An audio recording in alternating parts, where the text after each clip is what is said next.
Hello friends. आज हम लोग JEE main random test number 20 के सॉल्यूशन को डिस्कस करेंगे। इसका पहला क्वेश्चन है,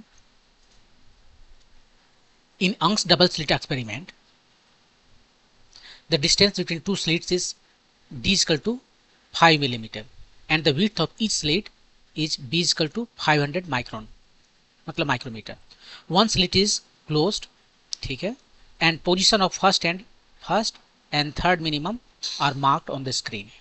The screen is kept at a distance d which is much greater than small d. Now both slits are open. The number of bright fringes between two marking is how many? 10, 20, 30, 40.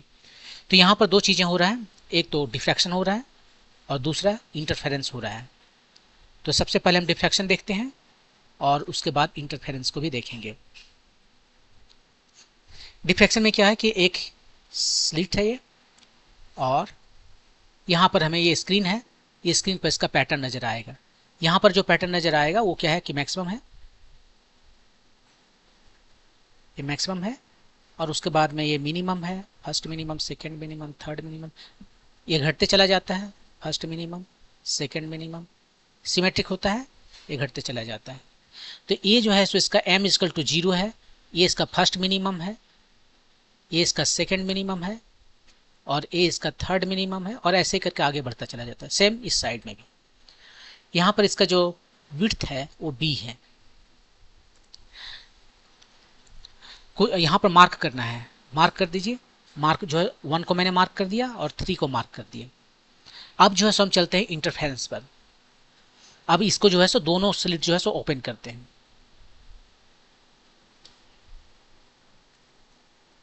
ये रहा screen, और दोनों slit जो है so open करते हैं। दो slit है, एक ये और एक ये, ओपन कर दिए।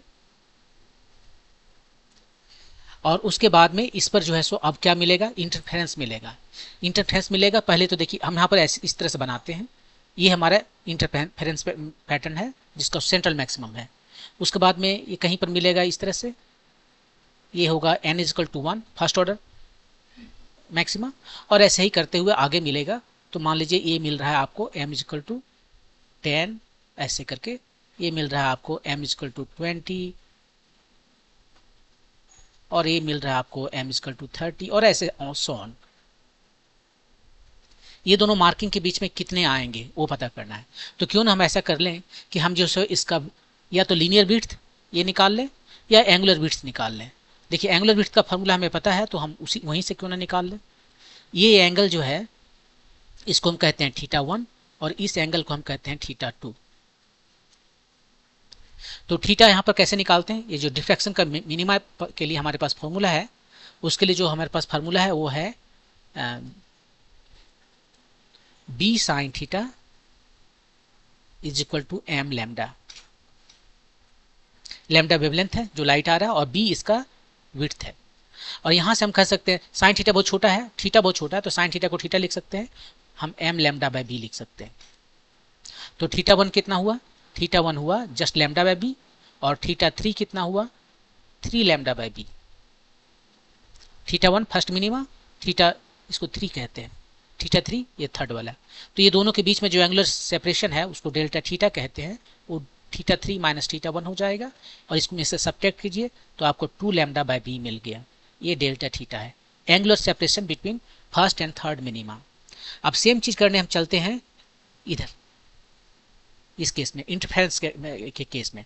यहाँ पर हमें पता है कि ये जो इसका ब्राइट फ्रिंज के लिए जो कंडीशन है, मतलब कंस्ट्रक्टिव इंटरफेरेंस के लिए जो कंडीशन है, वो ब्राइट फ्रिंज कहाँ पर मिलता है, जहाँ पर d sine theta n lambda हो जाता है। यहाँ पर मैंने m लिखा, यहाँ पर n लिखा, और ये d क्या है, d है दोनों के बीच का डिस्टेंस, दोनों स्लिट के बीच का डिस्टेंस, और इधर कैपिटल D है जिसको हम यूज करेंगे, नहीं भी करेंगे। जब हम एंगुलर इसका यूज कर रहे हैं, थीटा यहाँ पर, थीटा को चेंज कर देते हैं, यहाँ पर थीटा लिखे हैं तो कंफ्यूजन हो जाएगा, तो हम ऐसा करते हैं कि थीटा के जगह पर अल्फा यूज करते हैं। तो अल्फा कितना आया, n लैम्डा बाय d, और यहाँ पर यदि हम डेल्टा अल्फा लें, दो ठो के बीच का जो डिस्टेंस है, इसके बीच का जो डिस्टेंस है इसको बीटा कहते हैं ना, लीनियर लेंथ बीटा कहते हैं। एंगुलर जो है उसको हम ये डेल्टा अल्फा कहेंगे। तो डेल्टा अल्फा कितना हो जाएगा, n+1 lambda by D minus n lambda by D. तो सिंपली ये आ गया आपका लैम्डा बाय डी। ये है angular width of interference pattern का जो फ्रिंज है, ब्राइट फ्रिंज का जो एंगुलर विड्थ है वो लैम्डा बाय डी है। और यहाँ पर दो जो मिनिमम है, फर्स्ट मिनिमा और थर्ड मिनिमा के बीच में जो एंगुलर सेपरेशन है वो 2 लैम्डा बाय बी है। तो यहाँ से यदि हम इसमें से इस एंगुलर सेपरेशन में से इसको हम डिवाइड कर दें तो कितना फ्रिंजेस बनेंगे, ब्राइट फ्रिंजेस, वो हमें पता चल जाएगा। तो नंबर ऑफ फ्रिंजेस जो है, नंबर ऑफ ब्राइट फ्रिंजेस, वो हो जाएगा आपका ये डेल्टा थीटा, ये जो सेपरेशन है between first and third minima, और ये angular separation of a bright fringe का जो है होता है lambda by D, lambda alpha. और दोनों का वैल्यू रखते हैं, लैम्डा थीटा यहाँ से रखते हैं 2 लैम्डा बाय बी, और यहाँ से रखें लैम्डा बाय डी। तो इस तरह से हमें आया 2d बाय बी। अब सबका वैल्यू रखते हैं 2, डी का वैल्यू कितना है, डी का वैल्यू 5 मिलीमीटर है, बी का वैल्यू ये 500 एंगल माइक्रोमीटर है, और यहाँ से आपको आ गया 20 आ गया आपका। तो ये आपका आंसर है, कह सकते हो कि ये आपका आंसर है 20, ऑप्शन नंबर 2। लेकिन ये पूरी तरह से करेक्ट नहीं है। आपने आंसर यदि इस तरह से आंसर ऑप्शंस दिए हुए हो 10, 20, 30, 40 बहुत सेपरेट हो, तब फिर आप 20 चुपचाप आंसर दीजिए। लेकिन यदि यहाँ पर है कहीं पर 20 लिखा है, कहीं 18 लिखा है, कहीं 21 लिखा है, कहीं बहुत क्लोज में है, तब आपको केयरफुल रहने की जरूरत है। और वो केयरफुल क्यों रहना है, वो देखिए यहाँ पर जो है सो ये जो मैक्सिमा यहाँ पर मैं जो दिखा रहा हूँ ये आइडियल मैक्सिमा है, सबका इंटेंसिटी सेम होता है। यहाँ पर मैं इंटेंसिटी दिखा रहा हूँ, सबका सेम होता है इंटेंसिटी, वो आइडियल केस में होता है। यहाँ पर जब हमारे पास डिफ्रैक्शन है और इंटरफेरेंस है, दोनों साथ में होगा, तो ये दोनों जो है का इफेक्ट आएगा, इसका इंटरफेरेंस का भी इफेक्ट आएगा और इसका भी इफेक्ट आएगा। यहीं से देखिए यहाँ पर जो है सो क्या होगा कि ये हमारा मैक्सिमा चल रहा है ऐसे, ठीक है, और मैक्सिमा के बाद में ये मिनिमा, पहला मिनिमा जो है सो आ जाएगा यहाँ पर, और उसके बाद में फिर इधर से उठेगा, इधर से उठेगा, और दूसरा मिनिमा यहाँ आ जाएगा, तीसरा मिनिमा यहाँ आ जाएगा, कुछ ऐसे। आप देख लीजिए कि m=10 पर दोनों का पोजीशन सेम है या नहीं है। m=10 पर आपको यही पोजीशन मिलेगा, दोनों का एंगुलर जो विड्थ है ना वो सेम मिलेगा, एंगुलर पोजीशन दोनों का सेम मिलेगा। तो देख लीजिए यहाँ पर जो है सो ये डिफ्रैक्शन के लिए जो है थीटा m क्या लिखे थे, देखिए यहाँ से थीटा m क्या लिखे थे, ये है थीटा m जो है, इसको थीटा m कह दे, m lambda by B, m lambda by B है। तो थीटा 10 कितना है, थीटा 10 नहीं, थीटा 1 है लैम्डा बाय बी, और b कितना है, b का वैल्यू रख देते हैं, b जो है सो 500 माइक्रोमीटर था, इसे हम मिलीमीटर में लिखते हैं। तो अब हम यहाँ पर मेरा जो लैम्डा है उस मिलीमीटर में रहना चाहिए, हर कुछ मिलीमीटर में ही लिखेंगे। तो ये आ गया आपका 2 लैम्डा। थीटा 2 जो है वो कितना हो जाएगा, यहाँ पर 1 था, यहाँ पर 2 लैम्डा बाय बी, इसका मतलब 4 लैम्डा, और थीटा 3 जो है सो आपका हो गया इस तरह से 6 लैम्डा। तो तीनों लैम्डा यहाँ पर पता हो गया आपको। अब इस तरफ में जो है सो हम इंटरफेरेंस वाला देखते हैं, उसके लिए ये कितना है, ये है lambda by D, N lambda by D. अब यहाँ पर देखिए थीटा जो है इसका वैल्यू पहले रख लेते हैं, एन लैम्डा, डी का वैल्यू है 5 मिलीमीटर, देखिए ये भी है पर मिलीमीटर में वैसे, तो मिलीमीटर दोनों जगह है, वो ठीक है। तो यहाँ पर जो है सो आपका वैल्यू कितना आ रहा है, एन लैम्डा बाय 5 एन का। थीटा 10 का वैल्यू देखिए कितना आ रहा है, 2 लैम्डा। थीटा 20 का वैल्यू 4 लैम्डा, थीटा 30 का वैल्यू 6 लैम्डा। तो ये जो है 2 लैम्डा जो आया और यहाँ भी 2 लैम्डा आया, इसका मतलब है कि एक ही जगह पर इंटरफेरेंस भी का मैक्सिमा है और ये इंटरफेरेंस का मैक्सिमा है और इसका मिनिमा है। तो यदि एक जगह पर मैक्सिमा और मिनिमा आ गया तो जो रिजल्टेंट होगा वो क्या होगा, वो मिनिमा होगा। तो इसलिए यहाँ पर मैंने दिखाया कि 10 पर, 20 पर और 30 पर आपको जो है सो मिनिमा मिलेगा। तो आपका मिनिमा हो गया। तो स्टार्ट आपको कहाँ से कहाँ तक जाना था, 10 से 30 तक जाना था, ये 20 मिला है ना, देखिए 20, वो 10 से 30 तक में है। ये पहला वाला है m इक्वल टू 1 जो है सो m इक्वल टू 10 के इक्वल में है, आप देख सकते हो m इक्वल टू 1 जो है यहाँ पर, और ये 2 लैम्डा आया, ये थीटा 10 जो है वो भी 2 लैम्डा आया। तो ये आपका यहाँ से लेकर यहाँ तक जो है सो आपसे पूछा गया कि कितने फ्रिंजेस होंगे, वो आपने काउंट किए 10 to 30 आपने टोटल काउंट किए 21, और उसमें से ए मिनिमम हो गया, ए भी मिनिमम हो गया और ए भी मिनिमम हो गया, तो 3 तो चला गया, तो आपके पास बचे 18 मैक्सिमम। तो जो ब्राइट फ्रिंजेस की बात कर रहे हैं वो टोटल है 18, एक्चुअल में है 18 है, 20 नहीं है। Next question, question number 97, A composite glass in the form of a square of side 2r is equal to 10 cm, यहाँ दिखा रहा है the refractive indices of the parts are, two parts are mu1 and mu2, mu1 का value 1.5 है और mu2 का value 1.2 है, as shown in the figure. The image of an object at infinity is formed at a distance x from the right side of the cube, the value of x. जैसे कि मान लीजिए ये जो है आपका यहाँ से लाइट जो आ रहा है इधर, वो यहाँ पर जाएगा और उसके बाद में सेकंड केस में जो है सो रिफ्रैक्टिव इंडेक्स कम है, तो ये जो हमारा नॉर्मल है उससे थोड़ा दूर जाएगा, ये जाना चाहेगा इधर, यदि ये नहीं रहता तो यहाँ पर इमेज बनता I1, लेकिन ये जो है ग्लास उसको थोड़ा सा और बेंड करेगा और फाइनल इमेज I पर बनेगा। इस पॉइंट को हम O कह देते हैं। तो हमें ये कितना है वही पता करना है, x है यहाँ से यहाँ तक, ठीक है। अब इसको बनाने के लिए क्या करेंगे, बनाने के लिए हम जो है सो रिफ्रैक्शन का फार्मूला यूज करेंगे। यहाँ पर दो सरफेस है, एक्चुअली तीन सरफेस है, सरफेस 1, सरफेस 2, सरफेस 3, लेकिन 1 पर कोई फर्क नहीं पड़ता, ये नॉर्मल आया, जितना एंगल से आया उतना ही एंगल से निकल गया। जो एंगल ऑफ इंसिडेंस जो है 0 डिग्री है, तो एंगल ऑफ रिफ्रैक्शन भी 0 डिग्री है, जैसे आया वैसे चला गया। तो हम सिंपली सरफेस 2 और सरफेस 3 को कंसीडर करेंगे। सरफेस 2 देखते हैं, एक्चुअली इंटरफेस 2, यहाँ पर mu1 और mu2 का इंटरफेस है। तो इसको हम जब देख रहे हैं तो यहाँ फार्मूला लगाना होगा mu2 बाय जो इसका image distance minus mu1 object distance, ये ऊपर दोनों का जो डिफरेंस, और r, ये फार्मूला है। अब इसका प्रॉपर साइन वगैरह लेना पड़ेगा, तो साइन लेते हैं। mu2 कितना है, mu2 का वैल्यू जो है सो 1.2 है, ठीक है। v कहाँ पर बना, ऑब्जेक्ट डिस्टेंस जो है सो मान लेते हैं हमारा जो v है इस केस में कहीं पर बना, v1 मान लेते हैं, माइनस mu1 कितना है 1.5, u कितना है, ये कहाँ से आ रहा है, ये आ रहा है u जो है सो इन्फिनिटी से आ रहा है, राइट, बहुत दूर से आ रहा है, इन्फिनिटी से आ रहा है।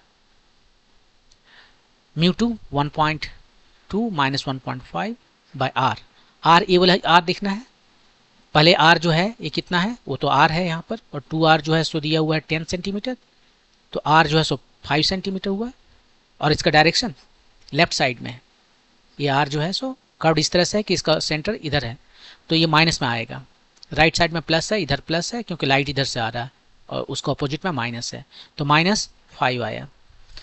तो ये इमेज कहाँ बनेगा आपका, ये जो इमेज बनाएगा I1 पर बनाएगा, V1 जो है सो आपका हो गया OI1,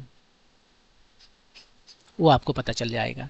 तो 12 बाय V1, ये तो 0 हो गया, ये हो गया कितना -0.3 बाय -5, और यहाँ से आपको V1 का वैल्यू आ गया 20 सेंटीमीटर, प्लस आया 20 सेंटीमीटर। ये है आपका O2I1 का वैल्यू। अब हम चलते हैं इंटरफेस, दूसरा इंटरफेस पे, ये 3 पर, ये जो 3 इंटरफेस है ये इस पर यहाँ पर चलते हैं। अब यहाँ पर यदि आपको इस फार्मूला को लगाना है तो लगाइए, नहीं लगाना है तो डायरेक्ट भी कह सकते हैं कि ये देखिए इधर कितना ये टिल्ट हो जाएगा, वो आपको वैसे ही पता चल जाएगा। फार्मूला ही लगा देते हैं, mu2 by v minus mu1 by u, ये फार्मूला है। mu2 इस यहाँ पर mu2 कितना है, एयर है, वो हो गया 1, v आपकी v1 v2 बोले माइनस mu1, ये वाला mu2 हो गया इस केस में, बाय u u कितना है, ऑब्जेक्ट यहाँ से और यहाँ से, इसको हम यदि कोई नाम दे दें, p दे देते हैं, पी आई लेना पड़ेगा, नहीं PI1 लेना पड़ेगा। ऑब्जेक्ट यहाँ पर है ना, यहाँ पर है ऑब्जेक्ट PI1, μ1 माइनस μ1 μ2, और ये कितना हो गया r यहाँ पर इन्फिनिटी है तो ये तो 0 हो गया। तो यहाँ से आप देख सकते हैं सीधे कि V2 जो है सो PI1 बाई μ2 हुआ। PI1 जो है सो कितना है, O से I1 जो है माइनस O से P का वैल्यू, ये P है, डिवाइडेड बाय μ2 का वैल्यू है 1.2। वो I1 जो है सो पहले निकाले हैं यहाँ पर 20 सेंटीमीटर, और OP कितना होगा, ये 5 सेंटीमीटर हो गया है, और ये टोटल जो है सो कितना है 10 सेंटीमीटर, तो ये भी तो 5 सेंटीमीटर हो गया जो कि R है, तो 5 सेंटीमीटर हुआ बाय 1.2, तो ये हो गया आपका 15 बाय 1.2, ये V2 का वैल्यू आ गया। तो कितना आया आपका, ये ऊपर चला गया 10, 50 बाय 3, ये 0.3 नहीं 0.4 होगा। तो आप इसको कैलकुलेट कीजिए कितना आ जाएगा, ये आपका आ जाएगा 4 हो गया 0.4, सो ये इधर 50 हो गया, सो 12.5 सेंटीमीटर, ये आपका आंसर हो गया 12.5 सेंटीमीटर, ऑप्शन नंबर 2। तो देखिए यहाँ पर क्या किए, यहाँ पर जो हम पहला इंटरफेस कंसीडर किए ए, ये पहला इंटरफेस, यहाँ पर हम जो सो फार्मूला लगाए, कौन सा फार्मूला, ये फार्मूला लगाए, इसको कहते हैं रिफ्रैक्शन फार्मूला, वो फार्मूला लगाए, दोनों का वैल्यू है मुझे पता है इंडिसेस का, रिफ्रैक्टिव इंडिसेस का, उसको यहाँ पर मैंने रखा और हमें मिल गया V1 कि ये जो है सो इमेज कहाँ बनाएगा, I1 पर बनाएगा जो है 20 सेंटीमीटर, और ये डिस्टेंस हमें पता है, ये टोटल जो है सो 20 सेंटीमीटर है, 10 सेंटीमीटर है, ये आ गया 5 सेंटीमीटर, तो ये भी 5 सेंटीमीटर हो गया। अब इस इंटरफेस पे चलते हैं, तो या तो ये फार्मूला लगाइए, और ये फार्मूला नहीं लगाना है तो आप क्या कर सकते हो, आप सिंपली कर सकते हो कि इसका जो लेंथ है यहाँ से, ये इमेज का जो है इस ऑब्जेक्ट का इमेज कहाँ बनाएगा, PI, डायरेक्टली आप कर सकते हो कि PI जो है वो हो जाएगा PI1, ये कम हो रहा है तो म्यू से डिवाइड कर देंगे, ज़्यादा होगा तो बढ़ा देंगे, मल्टीप्लाई कर देंगे। PI1 जो है सो कितना हो गया, PI1 जो है यहाँ से आए, एक्चुअली ये था 20 यहाँ पर, उसमें से 5 चला गया तो 15 बचा, 15 बाय 1.2, और ये आ गया आपका 12.5 सेंटीमीटर, यहाँ पर डायरेक्ट कर सकते हैं। आप इसको जो है सो ये नहीं कीजिएगा कि यहाँ पर 2 ठो लेंस है कॉन्टेक्ट में, वो दोनों के लेंस का जो है सो हम निकाल लेंगे equivalent lens, equivalent focal length, और ये इन्फिनिटी से आ रहा है तो उसका फोकल लेंथ पर आकर ऑब्जेक्ट इमेज बनेगा, वो नहीं होगा क्योंकि ये थिक लेंस है। यहाँ पर देखिए कितना थिकनेस दिया हुआ है, वो जो फार्मूला आप लगाते हो कॉम्बिनेशन ऑफ लेंस का, वो गलत हो जाएगा। डू नॉट यूज ये formula 1/f equal to 1/f1 plus 1/f2, ये थीन लेंस के लिए फार्मूला है, थिक लेंस के लिए फार्मूला नहीं है, आप इसको मत यूज कीजिए। आप इसे बना के देखिए, आपका जो आंसर आएगा वो पूरा गलत आएगा, इससे ज़्यादा आएगा। ओके, मूव करते हैं नेक्स्ट क्वेश्चन पे। यहाँ पर थीन लेंस है, यहाँ पर वो फार्मूला लगाएंगे। ये composite glass is in the form of a rectangle, ये रेक्टेंगल जैसा ग्लास है, लेकिन मटेरियल यहाँ पर μ1 का है, यहाँ पर μ3, यहाँ पर μ2 का है। The reflective indices of the 3 parts are μ1 μ2 μ3 as on in the figure. The radius of curvature of first and the last part, ये वाला जो आपको दिख रहा है, ये फर्स्ट और लास्ट का पार्ट का कितना रेडियस ऑफ कर्वेचर है, दोनों का r है। The focal length of the system कितना हो जाएगा। तो अब यहाँ पर हम फार्मूला लगाएंगे कि तीनों का पावर जो है सो सम हो जाता है, P1 plus P2 plus P3, और पावर जो है सो 1/f होता है, f को मस्ट बी इन मीटर। यहाँ पर जो है सो हम दोनों का यूज करेंगे, ये तीनों का फोकल लेंथ का इन्वर्स को ऐड कर देते हैं। अब जो है क्या करते हैं, तीनों का फोकल लेंथ निकालते हैं, पहला का फोकल लेंथ निकालते हैं, लेंस मेकर फार्मूला यूज करेंगे, यह है lens maker formula. Mu minus one 1/r1 minus r2, यही है फार्मूला। अब सबका वैल्यू सब्स्टिट्यूट करते हैं। म्यू कितना है, म्यू 1 है। r1 कितना है, ये पहला वाला का, वो तो इन्फिनिटी है। माइनस r2 कितना है, एक तो माइनस में होगा क्योंकि ये इसका सेंटर इधर है और यहाँ पर वैल्यू दिया हुआ है r, तो माइनस r लिखेंगे। और इस तरह से आपको मिल गया mu 1 minus 1 whole divided by r, ये 1/f1 का वैल्यू है। अब 1/f2 का वैल्यू देखते हैं। यहाँ पर 1/f2 के वैल्यू देखते हैं, सेम फार्मूला यूज करेंगे। ये फार्मूला है म्यू, तो म्यू का वैल्यू है म्यू 2 माइनस 1 बाय 1/r1, इसका जो है सो माइनस है, इसका radius of curvature left side में है सेंटर, तो माइनस r1 हुआ। माइनस इसका राइट साइड में है कर्वेचर, तो इसके लिए प्लस r लिखेंगे और इसके लिए माइनस r लिखेंगे। तो ये प्लस r हो गया। ये कितना आया, म्यू 2 माइनस 1, ये माइनस साइन है, ये इधर ले गए दोनों से, और ये हो गया 1/r, ये r1 नहीं है, r है, प्लस 1/r, सो 2/r, ये दूसरा आया। और तीसरा निकालते हैं यहाँ पर 1/f3 का वैल्यू। ये और ये तो एग्जैक्टली सेम आएगा, जस्ट म्यू 3 जो है सो रिप्लेस हो जाएगा म्यू 1 से।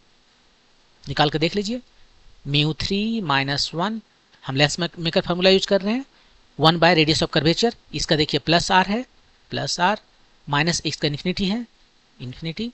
तो इस तरह से आपको आया mu 3 minus 1 whole divided by r। अब ये तीनों को ऐड कर दीजिए, ये तीनों इक्वेशन जो है ए बी सी को ऐड कर दीजिए आपको इक्वेशन 1 से, तो आपको 1/f मिल जाएगा। तो 1/f क्या हो जाएगा, 1/f हो जाएगा, इसको ऐड करते हैं, म्यू 1 माइनस 1/r, ये वाला कितना है, म्यू 2 माइनस 1 2/r, लेकिन विथ निगेटिव साइन, तो यहाँ पर निगेटिव साइन लिखेंगे, प्लस ये वाला म्यू 3 माइनस 1/r, और ये तीनों को यदि हम अब सिंप्लीफाई करें तो ये आ गया म्यू 1 माइनस 1, ये आ गया 2 म्यू 2 माइनस माइनस प्लस 2, और ये आ गया म्यू 3 माइनस 1 माइनस 1 प्लस 2, खत्म। ये कितना बच गया, आपका बच गया mu 1 minus 2 mu 2 plus mu 3 whole divided by r, ये है 1/f का वैल्यू। और तब आपको f का वैल्यू पता हो जाएगा, इसका इन्वर्स कर देते हैं, r divided by mu 1 minus 2 mu 2 plus mu 3, ये आपका आंसर। कौन सा ऑप्शन सही है, r divided by mu 1 minus 2 mu 2 plus mu 3, यही है ना, म्यू 1 माइनस 2 म्यू 2 प्लस 3, यही है।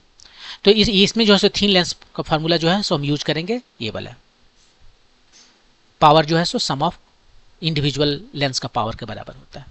ओके, मूव करते हैं नेक्स्ट क्वेश्चन पे। Two thin prisms are arranged in such a way that they produce deviation without dispersion. Deviation without dispersion, deviation है, ये डेविएशन है, और डिस्पर्सन जो है वो नहीं है, डिस्पर्सन 0 है।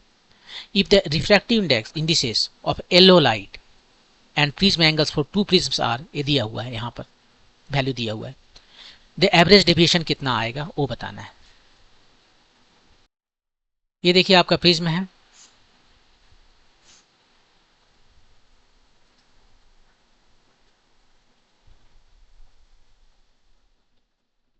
इसको हटा देते हैं।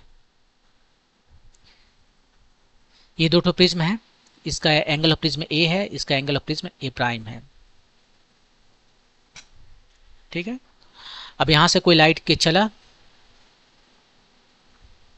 ये इधर से निकल गया, कुछ ऐसे आया, और फिर यहां से वो ऐसे चला गया। ये ऐसे नहीं आएगा, तो मान लीजिए थोड़ा सा ऐसे हो गया और थोड़ा सा डेविएट कर गया, वो डिपेंड करता है म्यू के वैल्यू पर।